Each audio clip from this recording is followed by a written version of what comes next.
Hello everyone, and welcome to the first panel of BooksDotCon. For those who might not know the term, blending genres or cross-genre, it happens when you mix themes and or elements from two or more different genres. Science fantasy is an example, as is Weird West, a mixture of horror and Western. But before we start, could everyone introduce themselves, please? Sure. I am Ava J. I'm the author of Beyond the Red, which released in March, and it's a young adult fantasy, science fiction novel about an uprising on a distant alien planet that threatens the reign of a teen alien queen. Catherine, don't tell Louise I did that. That's really blended.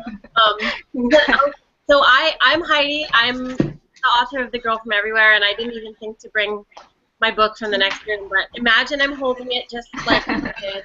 And it's a time travel historical fantasy about pirates and a heist in Hawaii in the 19th century. Oh, me. I was like, oh, Laura's next, because I'm really good at the alphabet. My name is Catherine Locke. I wrote a new adult series called the District Ballet series, which starts with Second Position. And next year, my first young adult book comes out. It's called The Girl with the Red Balloon, and it is also a time travel historical fantasy, much later on the fantasy and time travel than Heidi's book, though. Hi, I'm Laura, and I wrote Pantomime and Shadow Play, though these are now the old covers, and it has new pretty covers. And then my just released super shiny book, False Hearts. Ooh, so shiny. Pantomime, a historical fantasy, sci-fi, and fantasy drag thing with the circus. And the sequel has stage magic. And False Hearts is a near-future sci-fi thriller with cults, brain hacking, and other fun stuff. Fun stuff. Hi, my name is Rin Chupeka, and I'm also the author of The Girl from the Well, and its sequel, The Suffering, and it's a horror literary fiction. And next year, I am due to release my new book, which is called The Blue Witch, and it's a modern fantasy literary fiction and it's going to be due out on March 2017. Okay. Awesome. Nice. What is your personal experience with mixing genres, whether in books you've already published or manuscripts, short stories? The reason I said fantasy is because I was prepping for this question, and that Beyond the Red, even though it's a science fiction novel, has a lot of fantasy elements in it. So it's a very sci-fi setting, takes place on another planet, there are aliens and advanced technology, but it has a lot of tropes that you frequently see in fantasy, like monarchies and arranged marriage proposal stuff. So I've had a lot of readers even put it like on their Goodreads shelves as fantasy, and I've seen people reference it as fantasy, which is cool, but it is definitely science fiction with fantasy tropes in it. Yeah. For me, my experience with mixing genres is since it's a historical book that's very the time travel is sort of fantasy based. It's not like a science fiction time travel, although time travel is often found in sci-fi, and so you have a lot of they time travel using maps, so it seems like a more magical mode of time travel. And then, of course, the very historical elements, because they travel to places straight out of history, like 19th century Hawaii. So it's really a mishmash of those three genres, historical, fantasy, and the time travel sci-fi element that is not done in a sci-fi way at all. I get really bored without magic in my books. So I usually tend to start writing something that's strictly historical, and then I hit a point, usually about 30,000 words into a draft, where I'm like, wouldn't this be better with magic? And then I go back and I rewrite the whole book with magic. And so that's my experience, is that I was a reader who gravitated to fantasy, but I'm also somebody who's deeply interested in historical and political times in our history. So I looked at 1988 East Berlin and was like, that's a great time. Wouldn't it be awesome if they were helping people escape with magic? Which is something tricky because you don't want to use magic to undermine things that happened in history that were real people's lives. East Germany was a totalitarian state and many, many people suffered under it. So I don't want to use magic to undermine their experiences, but I do want to use magic to bring my reader into that space in a safe way. So that's kind of how I mix magic and history. And basically every time I try to write something young adult, I end up throwing magic in it. I sort of follow a similar thing in that it seems I can't seem to write something without magic. Like all my book ideas so far are pretty speculative. And pantomime, I initially queried it as adult sci-fi, which seems funny now. So I basically imagine the world as history has started over again. So we're back in the Victorian era, but there's all these remnants from a really advanced civilization, and they might have been aliens, they might not. No one really knows what happened.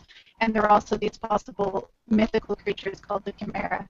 And so you have a lot of Victorian sensibilities. There's debutante balls, also arranged marriages, and a lot of fantasy tropes like Ava. But it also has laser, guns and whatnot left over. And then False Hearts has a lot of mystery and thriller elements, but I set it in near future San Francisco about 100 years from now. So I was able to keep a lot of what I knew since I grew up near San Francisco, but I could also have fun postulating what it would be like in a century.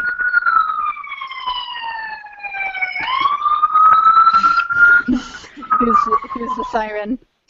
Sorry, that's your part. I'll shut my window. All right. My turn. For me, living in the practically on the other side of the world from most of you guys, Philippine literature is really a question of literary fiction kind of intertwined with magical realism. So there's a lot of these sort of Gabriel Garcia Marquez mixed in to our reading. And growing up, that's really something that I really took after. And mix that with, horror, which is something that I've always loved as a kid.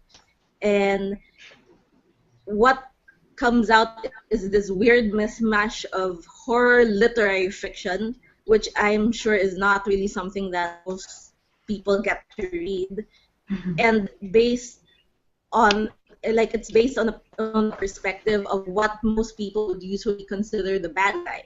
So I really, really love the strange and the macabre and the just a little bit grotesque, because when I'm always asked to describe my The Girl from the Well, I always say that it's like it's a literary horror story with a love story kind of mixed into the pages, but minus the romance. So it's a little bit difficult to explain unless you kind of get into the minds of my characters and trying to figure out how things progress.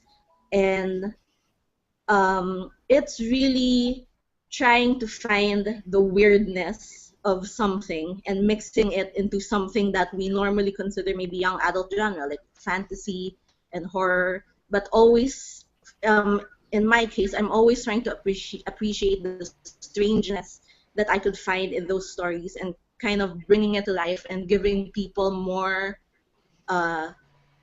insights on how to appreciate something that is not necessarily familiar and conforming.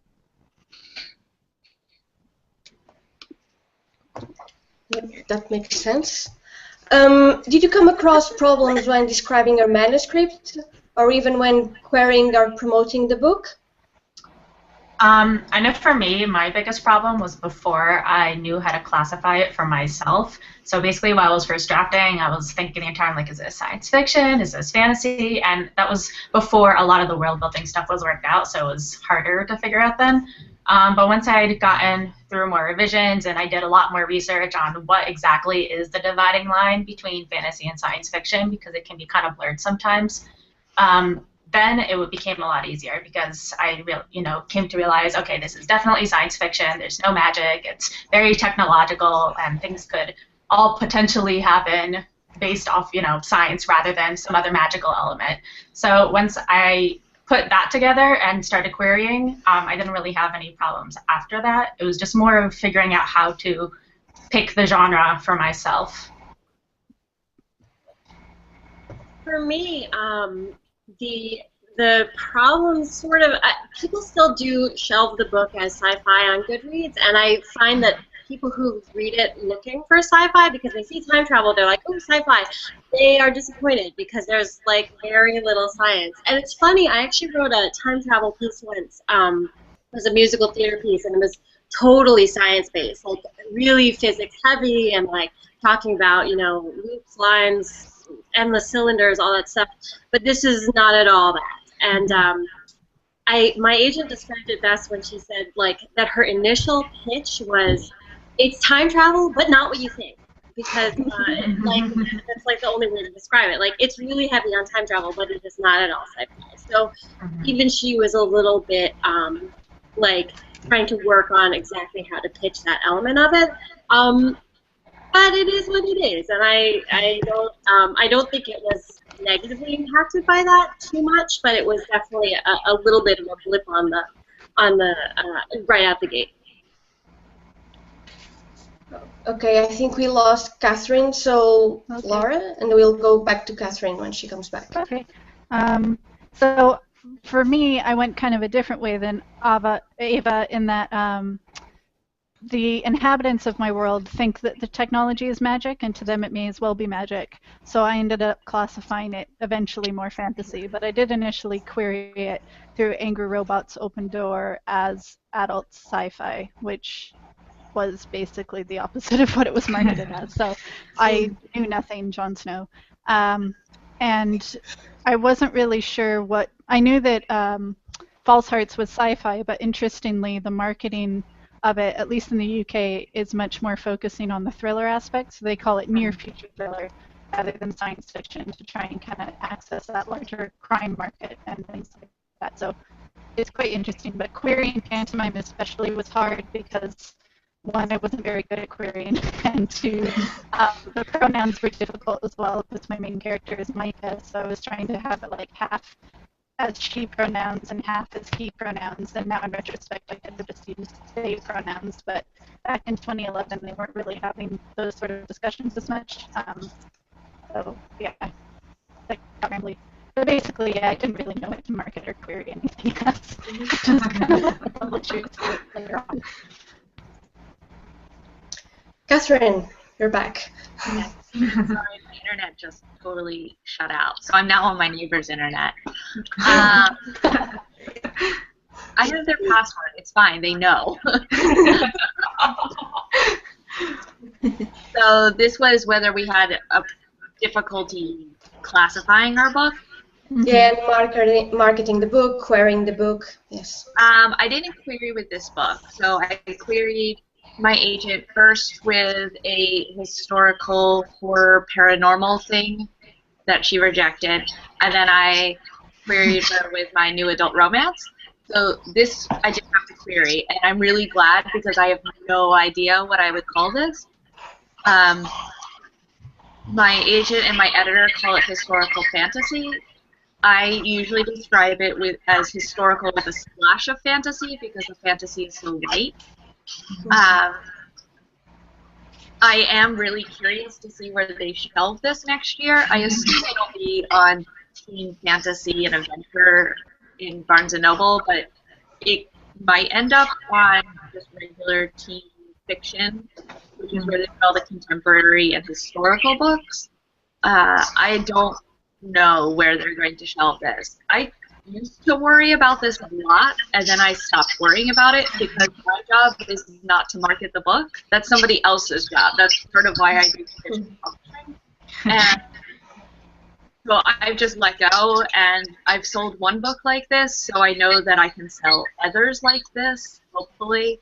So I'm just going to keep writing my books, and somebody else will figure out how to put Catherine Locke's books on a bookshelf. And that's my stance on that. All right. For me, I think the biggest mistake that I made when I was querying was pitching it as a straight-out ghost story.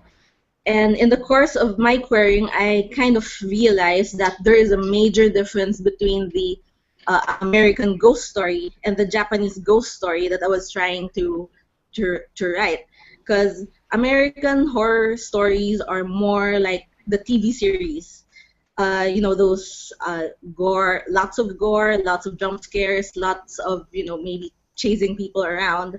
Whereas Japanese ghost stories tend to be more of a slow burn. So that's more like a tragedy sometimes, then it comes off as an actual ghost story. And I was fortunate enough that my agent got it. I mean, she really, really got it. And she was able to sort of explain to me that, hey, this is how we're going to treat our manuscript, and this is how we're going to fit differently from, say, a lot of other ghost stories are out on submission right now. And the next hurdle that we sort of found was that we had like half of the publishers that we were querying wanting us to keep it as like a really toned down version of the book that I was writing, and keep it strictly like young adult, like age 10, 11 and up, that they could be for the readers. And we have the other half of the publishers saying, no, we gotta treat this like an adult fiction, because and even though we're gonna amp up all the gore, we're gonna add, you know, those typical American elements into the story. And for a first-time writer who didn't really know what she was doing at that time, like in terms of submitting to American publishing companies, I was very lost, and I didn't really know what I was supposed to do. But once again, my agent came in and she sort of saved the day and said, you know what, we're not gonna stop until we find the publisher that really wants to keep the book the way it is right now. Because from my point of view, it's a very unique book with a really odd perspective that I think people would like for, you know, for the novelty of it, as well as the really nice, well, obviously the really nice story that comes along with it. And she finally convinced me to keep waiting until we find that right publisher who's willing to take the book as it is. And again, I was very lucky in that regard, because I was able to publish my book pretty much with the same vision that I had when I first wrote it. Yep. Very good agent. very much. Her name's Rebecca Podos. Yeah. Oh, wow. Yeah. Okay. I'll have to thank her because your book gave me nightmares, and the poetry in it just was excellent. So Thank you. Sometimes the speculative genre of the mixture is seen as less worthy or deemed somehow inferior. For example, The Buried Giant by Kazuo Ishiguro, a fantasy book that was shelved as literary fiction, and how some readers' expectations were unmet because of that, like Heidi mentioned. Do you think cross-genre books can suffer from these preconceived ideas? Yeah, I definitely think so. Basically, what Heidi was mentioning earlier, how a book is marketed can have a huge impact on how readers pick up that book and what they're expecting when they go in.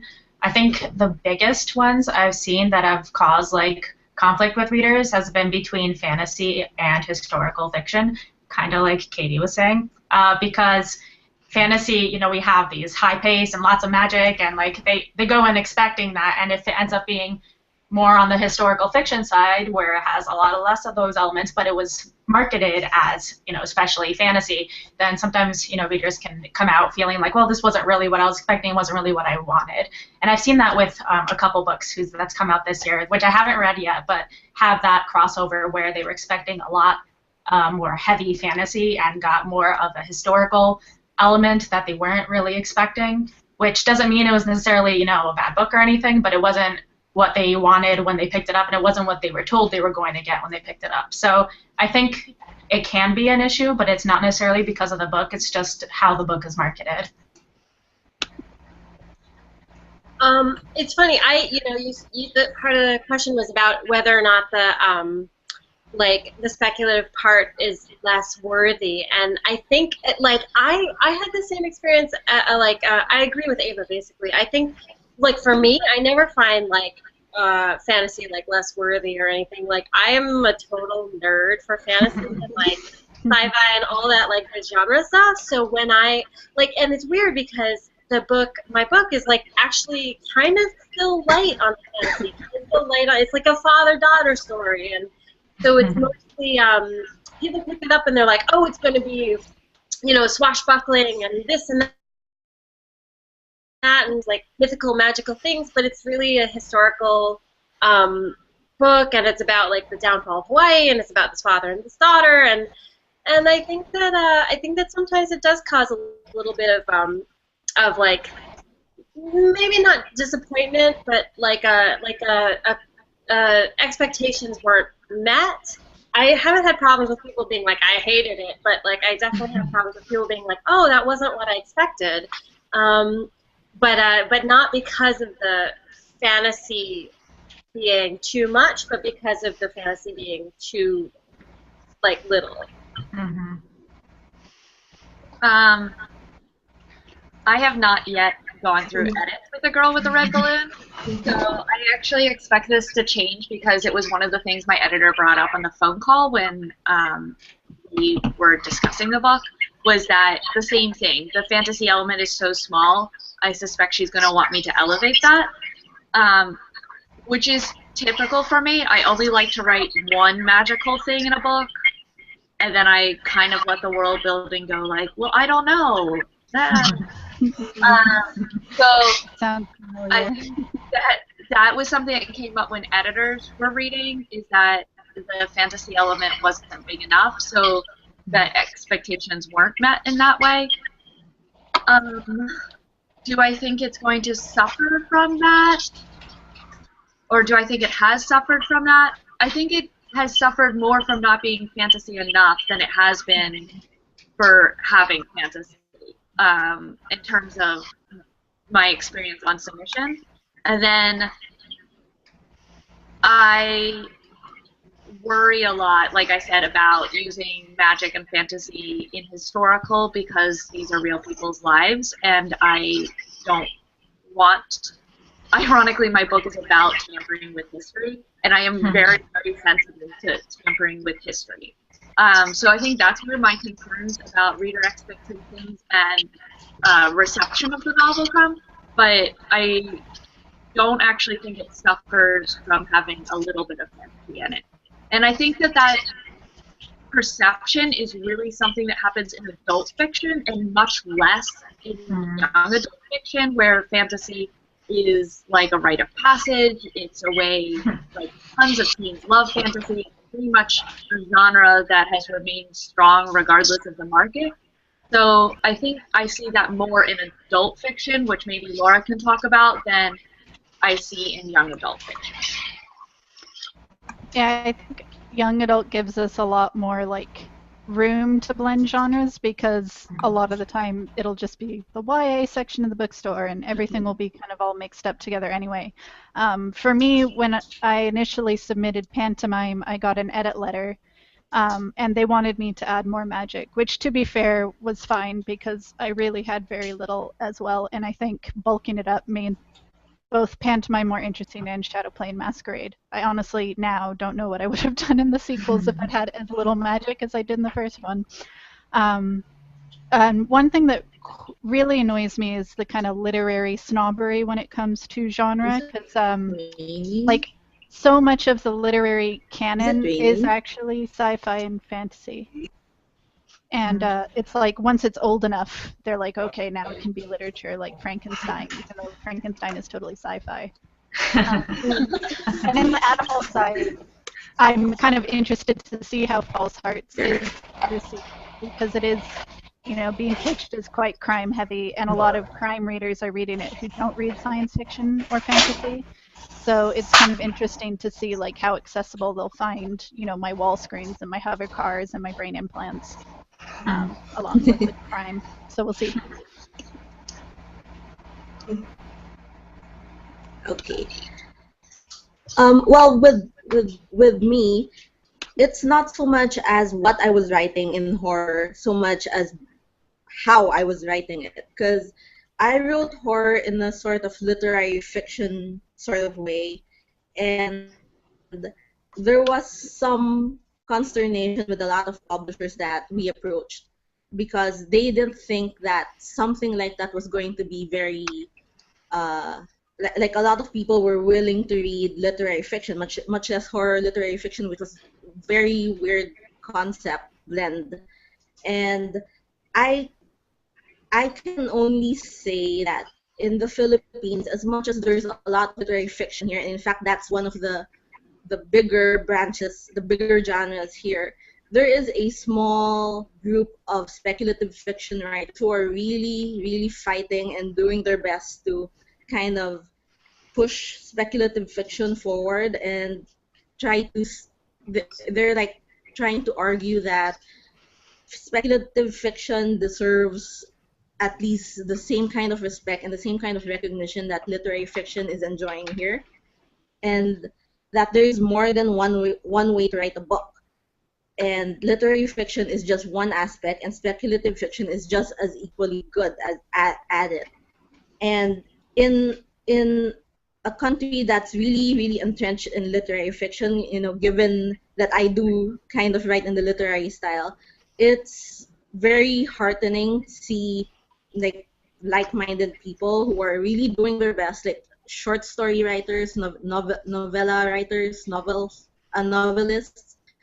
They're really looking at American fiction as they see it now, and are really getting encouraged by the rise of all these, you know, like speculative fiction in the United States and in other countries, and they're really hoping and really fighting for you know, trying to get speculative fiction realized here as well. And it's actually pretty good. It's actually working, because slowly but surely a lot of writers here are getting recognition. They're winning local awards over literary fiction sometimes. And I mean, coming from my perspective, all I can really say is it's a really good time to be writing speculative fiction, because the interest, at least here in the Philippines, is climbing, and you know, the more there's out there, the better. Cool. Do you think genres should be more lax, different method of shelving and marketing books, or simply more genre names like dark fantasy or science fantasy? I mean, I feel like genres are already pretty lax from what I've seen. There's, at least in YA, there's a lot of room, like Laura was saying, to mix around, and generally things will get shelved under what they are most like. So, you know, this is mostly fantasy, but it also has elements of mystery and science fiction or whatever. So, I mean, I feel like in terms of restrictions, it's not necessarily as restrictive as some people might think it is. So I feel like it's okay. I think it's more of a like self-determined thing where writers need to figure out when they're querying anyway, like what they most fit into first for themselves before they start querying, and after that, it's people kind of will work with you to put your book wherever it fits best. I think that for me, anyway, marketing is such an opaque thing to me that I can't really tell.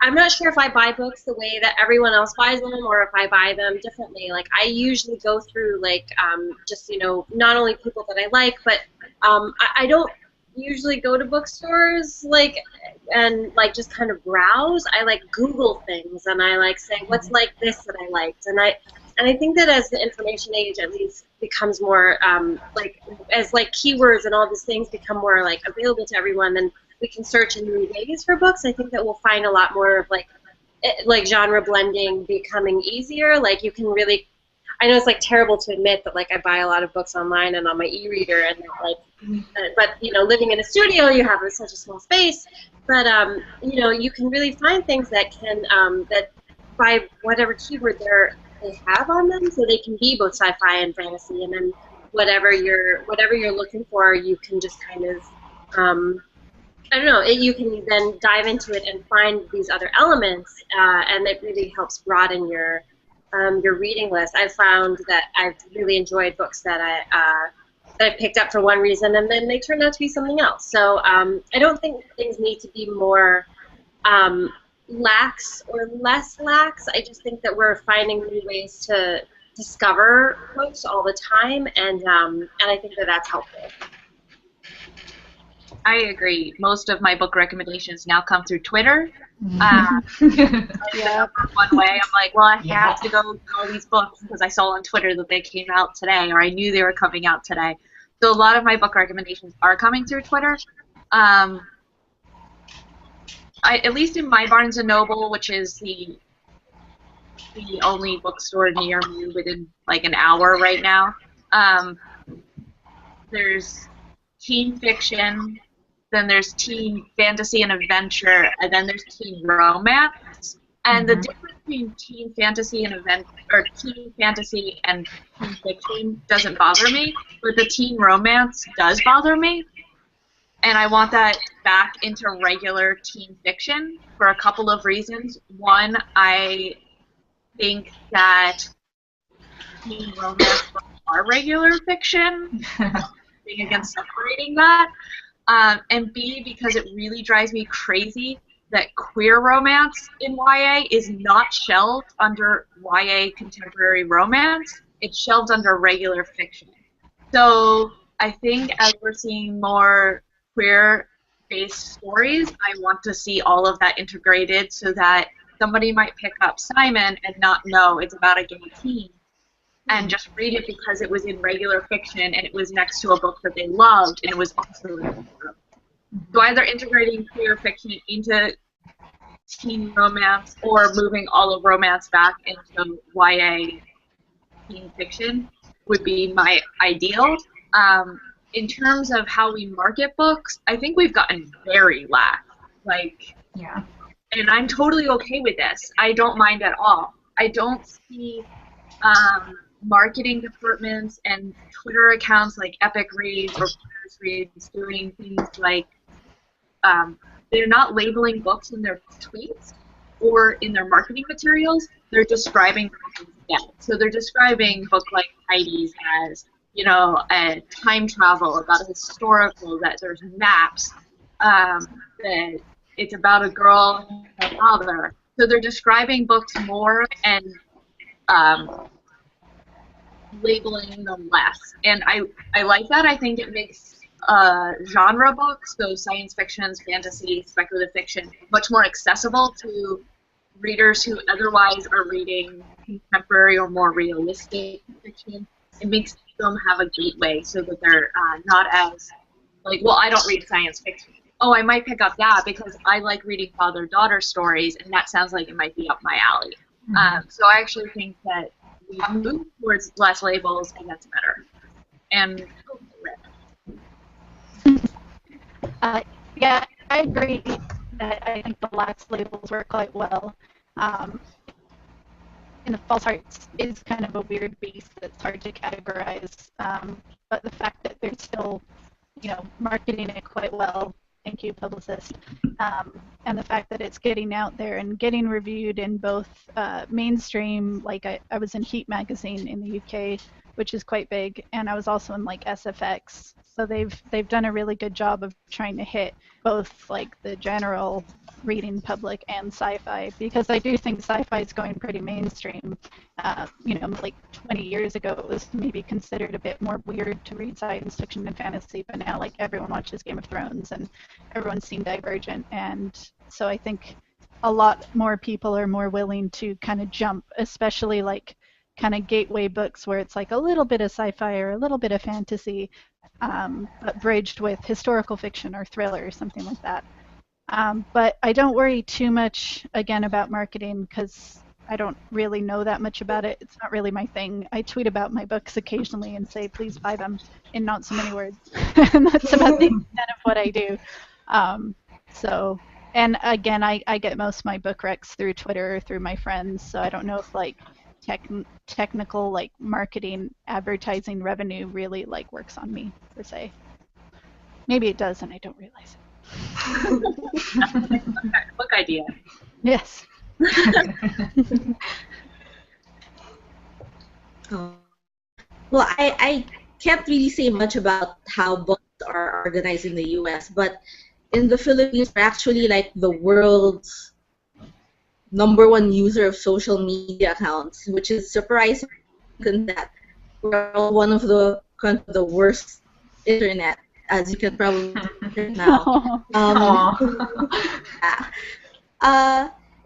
The thing about a lot of Filipinos is that we're really sociable, and social media accounts are a gift of keeping track with people to the point that you're not really.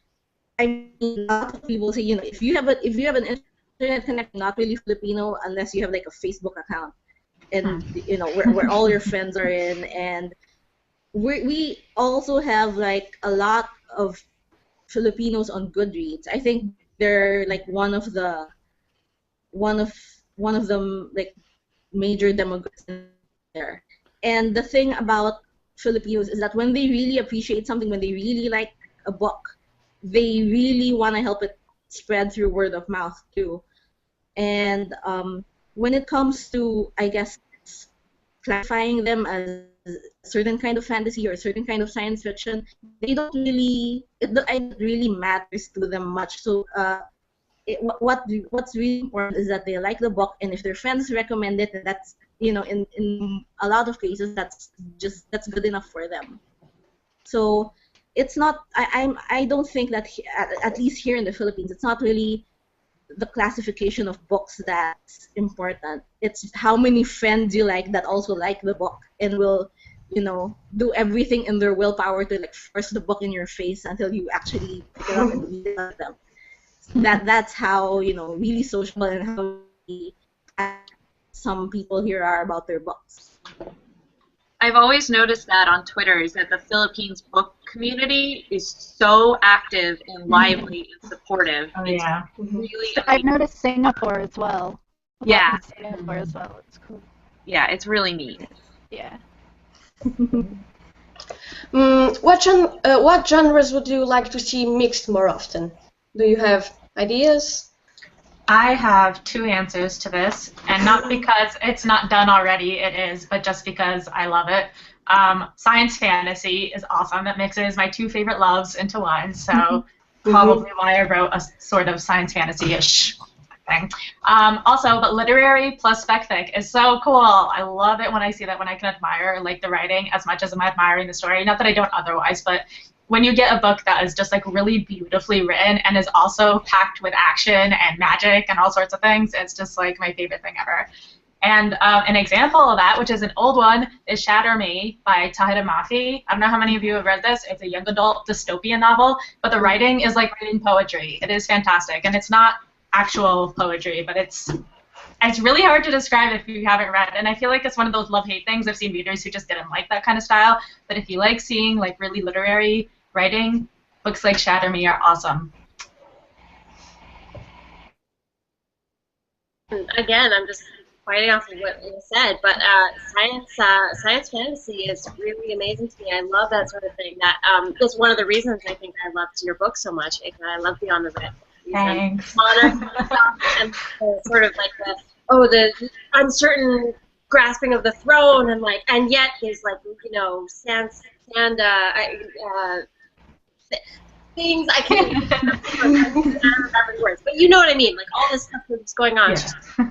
And I think another one I really love is it's like science historical sort of. Like I don't want to say. I know some people hate the word steampunk, but like I love that sort of thing. Like where it's science based and like it's also set in like a historical world. Like kind of like Mackenzie Lee's. This Monstrous Thing, or Terrason's Timekeeper, which I was lucky enough to read and is coming out soon. But any of those like historical, or like that's historical like fantasy, but also there's like a little bit of like a sci-fi feel because there's the mechanics and stuff of the clocks. But all those sorts of things I really adore. So. I would love to take book recommendations on Twitter if anyone has read anything like this, but I am still searching for a fantasy psychological thriller. So something that's like Gone Girl-esque, but fantasy. I'm desperate. Have you read Borderline by Michelle Baker? Yes. So I something think that's kind of closer. Yeah. Not So quite psychological thriller, but I loved that book because it felt so different. yeah, exactly. So I want something that's like really twisty and mind-bending, very introspective, but with magic, because again, I like better with magic. So that's what I'm looking for. I am not the writer to write that. I am not good at plotting, and you have to be good at plotting to do that.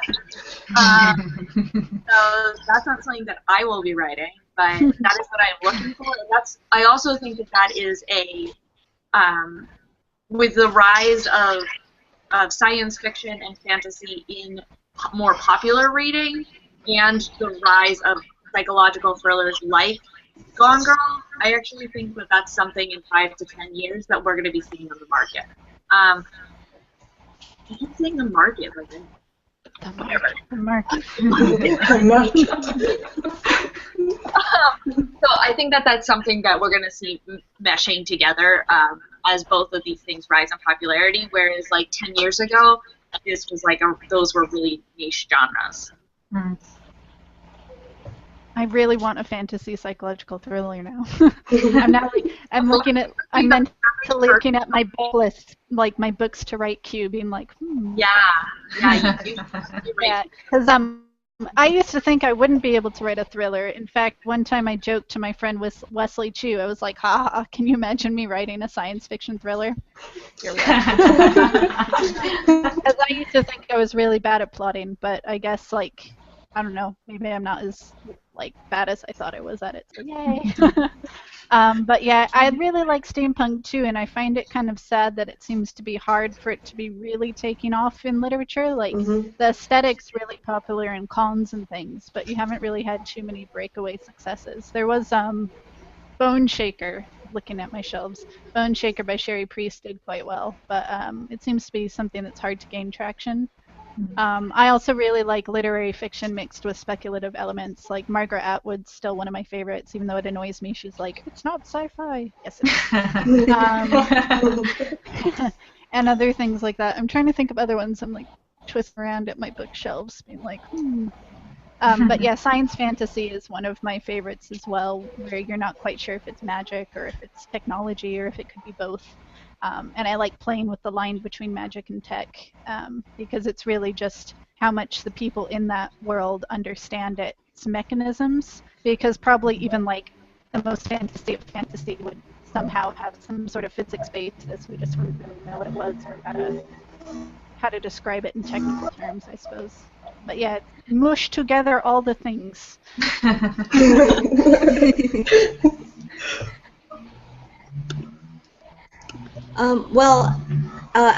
Another fan of science fantasy here, and also of steampunk. And as far as I'm concerned, the weirder it is, all the better. Like if somebody comes up to you and says, "No, there's no possible way like these two genres can mix well together." I mean, my first instinct would always be yes. Then I want to go and do that thing, and the stranger and the more unique it sounds, the more I kind of want to read it. Something around the, like, I don't know, maybe Aboriginal steampunk, or maybe like a contemporary love story romance written by Charles Bukowski or something. Something that's so kind of unique that the genre alone kind of catches your attention. That's really something that I would love to, a book that I would love to get my hands on. Another fan of steampunk, I think it's one of the genres that suffers the most with this because, for example, Sherry Priest's books are shelved as science fiction, while Gail Carriger's books are shelved as historical books. So steampunk is all over the place. You don't know if it's science fantasy, historical fantasy. You know, it kind of suffers a bit. Alternate history, like. Yeah. But that's why I like it, because it is such a mishmash. Yes, true. I agree. Okay, so which books would you like to recommend for someone who wants to try mixed genre stories? I know some of you have already mentioned some books, but give them some focus now. Yeah, so I already mentioned Shatter Me, so I'm not going to mention that one again. But that one does blend genre as well as literary stuff, so cool things. This is a super obvious one that basically everyone has read the whole series except me, but Cinder. Yeah, it's very science fiction, but it's a retelling of Cinderella. I'm not going to go on about this one because I'm pretty sure anyone watching this probably already knows about it. But also Love in the Time of Global Warming by Francesca Lia Block I recently read. And this is a post-apocalyptic story, but it has a lot of really weird, like, Odyssey, like by Homer, and fantasy stuff blended into it, where I think this is like the most mishmashiest book I've read in like this year probably, and probably in a while before that. But it was really good and definitely very blendy and unusual for a post-apocalyptic book, plus has some of the literary cool writing stuff that I liked in it too. So recommended. So I mentioned Timekeeper before, and also This Monstrous Thing by Mackenzie Lee. And the one other one I would mention, I'm sure everyone here has read it, or almost everyone at least, because I talk about it so much, but The Abyss Surrounds Us I think it's a literary and sci-fi. It's very, like, there's like this like Nietzsche and like this philosophical stuff in it, and it's also like pirates and sea monsters and like post-global warming, and it's a really great book. I would recommend that one. Anyone, really. But yeah. I'm just scanning my bookshelves again. Me too. I keep being like, over here, like, and of course I alphabetized everything because Dahlia Adler said she was going to kill me if I didn't, and now I can't find anything. Books that I would recommend: Bone Gap was incredible. I don't know how Laura Ruby describes it in terms of genre. I think I would probably call it like literary fantasy. I don't really want to use magical realism because that comes out of a different tradition, but like it's close. Like, I don't know what it is, but it's very wonderful and beautiful, and I would highly recommend it. Laura Lamb's YA is all getting new covers, and they are incredible books, and I'm so glad that they're getting a second breath of life. They were some of the first queer YA that I ever read, and they just do so much for the YA community.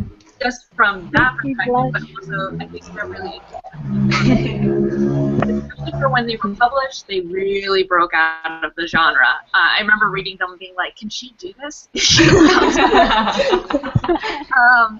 I think that those two books are very different, but they also show what you can do in YA these days, and I think that that's a really great thing. It is kind of interesting to see like how they're being marketed differently now, because they sold in 2012, and that was kind of before We Need Diverse books really got going. And beforehand, like the first time around, they were like, what do we do with the intersex thing? I don't know. Whereas the new publishers are like, here it is on the blurb instead of hidden, like a twist. So that's nice. So I'm excited to see it get re-released in paperback. For me, I like, if you like steampunk, go for The Falconer by Elizabeth May, because it's set in steampunk Edinburgh. And Elizabeth is my friend and my co-writer. We're writing a ladies kicking ass sci-fi book at the moment. It's like Mad Max in space. It's yes. But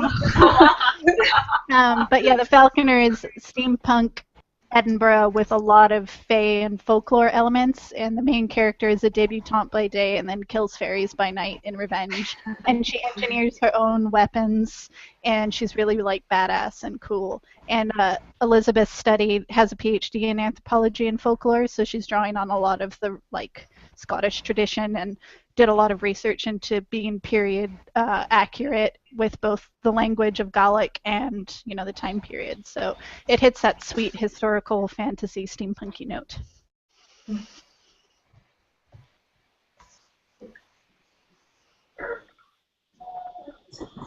Rin, are you there? Rin. She's frozen. While we're waiting for Rin, I have one more recommendation. Not moving. Okay. Oh, yay. Am I here? Can Yes. you guys hear me? Yes. All right. Sorry about that. No worries. As I said, my internet's not really working very well right now.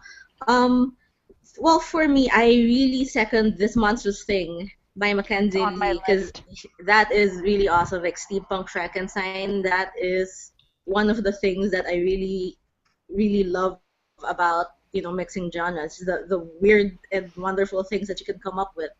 And I would say that I really, really want Catherine Valente to be my spirit animal, because she is so amazing when it comes to writing, and I really recommend her Fairyland series, starting with The Girl Who Circumnavigated Fairyland with the Ship of Her Own Making.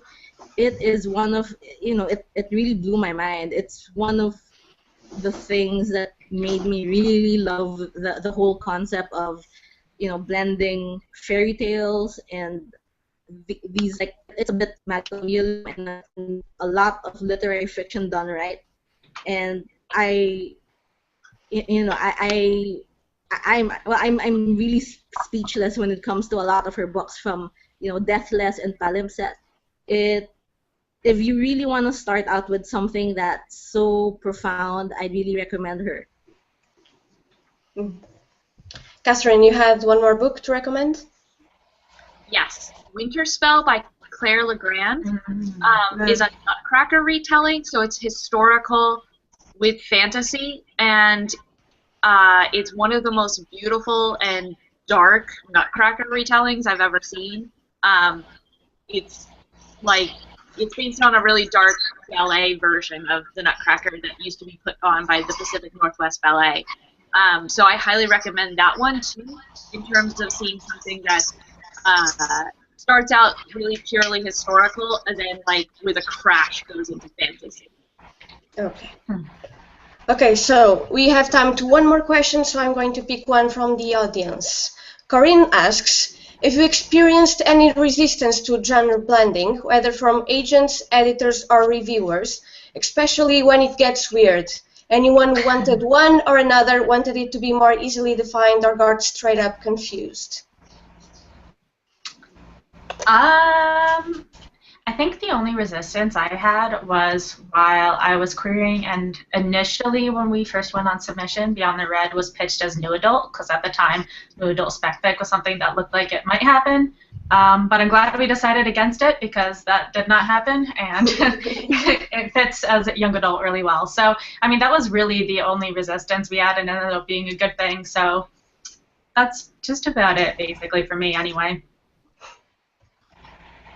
For me, kind of the resistance came from my own head. Okay, my baby's yelling at me. Sorry, but just briefly, I had a hard time defining it myself, and defining what exactly I was writing, and it took me a while to figure it out. I had to go through a lot of rewrites before I was even ready to query, to figure out exactly what I was writing in, and how I couldn't find comps. I didn't know what exactly I was doing, because I guess I I didn't think about genre before I started putting pen to paper. That's my own fault. But again, it turned out okay.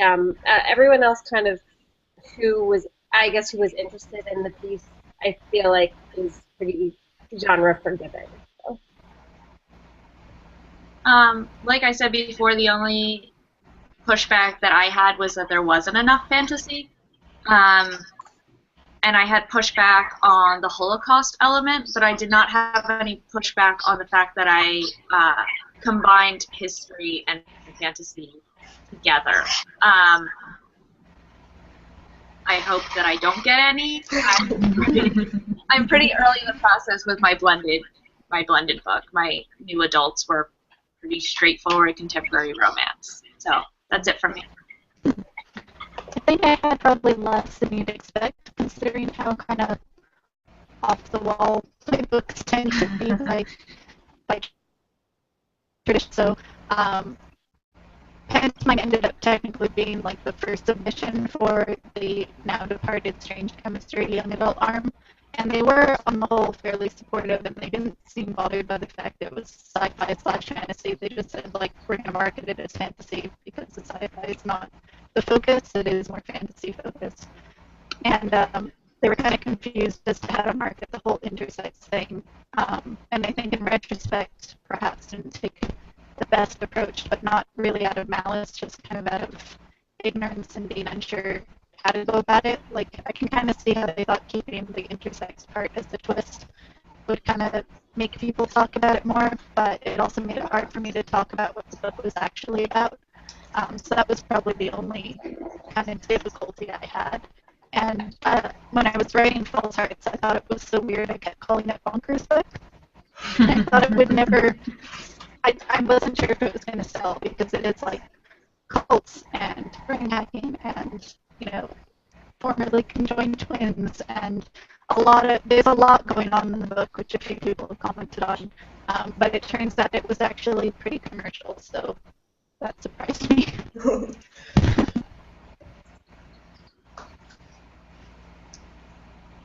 Rin? Alright. Okay, well, I did mention it before that I was having, trouble trying to position what exactly is this ghost story / horror novel that I'm trying to write. And like I did mention that there were some publishers who didn't really know how to place it in the first place. There were others who kind of wanted it for their kids list and didn't really want all the additional gore. And then there were others who felt that it would be more fitting if they somehow kind of put it on the adult section instead of the young adult genre. And despite all that, what I really kind of learned through the whole process of querying and submitting the manuscripts is that when it all comes down to it, you really should just write what you want. Mm-hmm. I think some wise dude said that write the first draft is for you, the second draft is for everybody else, and I really stand by that advice. So when it comes to worrying about whether or not how they're gonna place your manuscript, and why, like, whether or not the genre they finally decide for you might not necessarily be the one that you want. I'd say that at this point, it's really just a question of what do you want to write? What's your vision for the book? Once your agent gets it and once your publisher gets it, I'm pretty sure that the rest just kind of follows. Mm-hmm. Mm-hmm. Unfortunately, that's all the time we have. Thank you so much to everyone who participated in the panel, to everyone who's watching. If you have any more questions, you can always tweet at us and we'll try to get to them. And next, we have a panel about disability, so we'll see you in a moment. Goodbye. Bye. Bye.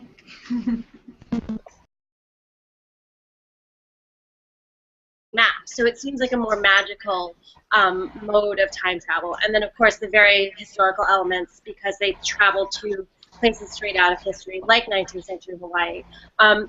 So it's really a mishmash of those three genres: historical fantasy and the time travel sci-fi element that is not done in a sci-fi way at all. I get really bored without magic in my books. So I usually tend to start writing something that's strictly historical, and then I hit a point, usually about 30,000 words into a draft, where I'm like, wouldn't this be better with magic? And then I go back and I rewrite the whole book with magic. And so that's my experience, is that I was a reader who gravitated to fantasy, but I'm also somebody who's deeply interested in historical and political times in our history. So I looked at 1988 East Berlin and was like, that's a great time. Wouldn't it be awesome if they were helping people escape with magic? Which is something tricky, because you don't want to use magic to undermine things that happened in history that were real people's lives. East Germany was a totalitarian state, and many, many people suffered under it. So I don't want to use magic to undermine their experiences, but I do want to use magic to bring my reader into that space in a safe way.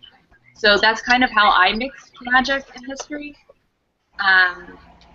And basically every time I try to write something young adult, I end up throwing magic in it. I sort of follow a similar thing in that it seems I can't seem to write something without magic. Like, all my book ideas so far are pretty speculative. Hello, everyone. Welcome to the first panel of BooksDotCon. For those who might not know the term, blending genres or cross-genre, it happens when you mix themes and or elements from two or more different genres. Science fantasy is an example, as is Weird West, a mixture of horror and Western. But before we start, could everyone introduce themselves, please? Sure. I am Ava J. I'm the author of Beyond the Red, which released in March, and it's a young adult fantasy, science fiction novel about an uprising on a distant alien planet that threatens the reign of a teen alien queen. Catherine, don't tell Louise I did that. That's really blended. So I'm Heidi. I'm the author of The Girl from Everywhere, and I didn't even think to bring my book from the next room, but imagine I'm holding it just like I did. And it's a time travel historical fantasy about pirates and a heist in Hawaii in the 19th century. Oh, me. I was like, oh, Laura's next, because I'm really good at the alphabet. My name is Catherine Locke. I wrote a new adult series called the District Ballet series, which starts with Second Position. And next year, my first young adult book comes out. It's called The Girl with the Red Balloon, and it is also a time travel historical fantasy, much later on the fantasy and time travel than Heidi's books out. Hi, I'm Laura, and I wrote Pantomime and Shadow Play, though these are now the old covers, and it has new pretty covers. And then my just released super shiny book, False Hearts. Ooh, so shiny. Pantomime, a historical fantasy, sci-fi, and fantasy drag thing with the circus. And the sequel has stage magic. And False Hearts is a near-future sci-fi thriller with cults, brain hacking, and other fun stuff. Fun stuff. Hi, my name is Rin Chupeka, and I'm also the author of The Girl from the Well and its sequel, The Suffering. And it's a horror literary fiction. And next year, I am due to release my new book, which is called The Blue Witch. And it's a modern fantasy literary fiction again, and it's going to be due out on March 2017. Yay. Awesome. Nice. What is your personal experience with mixing genres, whether in books you've already published or manuscripts, short stories? The reason I said fantasy is because I was prepping for this question, and that Beyond the Red, even though it's a science fiction novel, has a lot of fantasy elements in it. So it's a very sci-fi setting, takes place on another planet, there are aliens and advanced technology, but it has a lot of tropes that you frequently see in fantasy, like monarchies and arranged marriage proposal stuff. So I've had a lot of readers even put it like on their Goodreads shelves as fantasy, and I've seen people reference it as fantasy, which is cool, but it is definitely science fiction with fantasy tropes in it. Yeah. For me, my experience with mixing genres is since it's a historical book that's very the time travel is sort of fantasy based. It's not like a science fiction time travel, although time travel is often found in sci-fi, and so you have a lot of they time travel using literary fiction, which I'm sure is not really something that most people get to read, and based on it's based on a perspective of what most people would usually consider the bad guy. So I really love the strange and the macabre and the just a little bit grotesque, because when I'm always asked to describe my the girl from the well, I always say that it's like it's a literary horror story with a love story kind of mixed into the pages, but minus the romance. So, it's a little bit difficult to explain unless you kind of get into the minds of my characters and trying to figure out, how things progress. And it's really trying to find the weirdness of something and mixing it into something that we normally consider maybe young adult genre, like fantasy and horror. But always, in my case, I'm always trying to appreciate the strangeness that I could find in those stories and kind of bringing it to life and giving people more insights on how to appreciate something that is not necessarily familiar and conforming.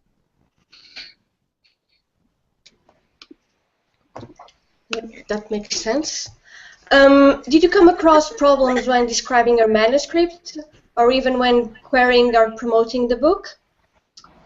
I know for me, my biggest problem was before I knew how to classify it for myself. So basically, while I was first drafting, I was thinking the entire time, like, is this science fiction? Is this fantasy? And that was before a lot of the world building stuff was worked out. So it was.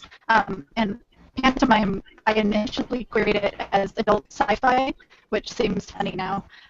So I basically imagine the world as history has started over again. So we're back in the Victorian era, but there's all these remnants from a really advanced civilization, and they might have been aliens, they might not. No one really knows what happened. And there are also these possible mythical creatures called the Chimera. And so you have a lot of Victorian sensibilities, there's debutante balls, also arranged marriages, and a lot of fantasy tropes like Ava. But it also has laser, guns and whatnot left over. And then False Hearts has a lot of mystery and thriller elements, but I set it in near future San Francisco about 100 years from now.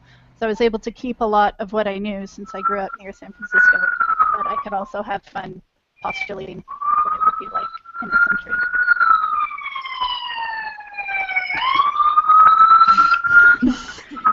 Who's the siren? Sorry, that's you. I'll shut my window. All right. My turn. For me, living in the practically on the other side of the world from most of you guys, Philippine literature is really a question of literary fiction kind of intertwined with magical realism. So there's a lot of these sort of Gabriel Garcia Marquez mixed in to our reading, and growing up, that's really something that I really took after, and mix that with horror, which is something that I've always loved as a kid, and what comes out is this weird mismatch of horror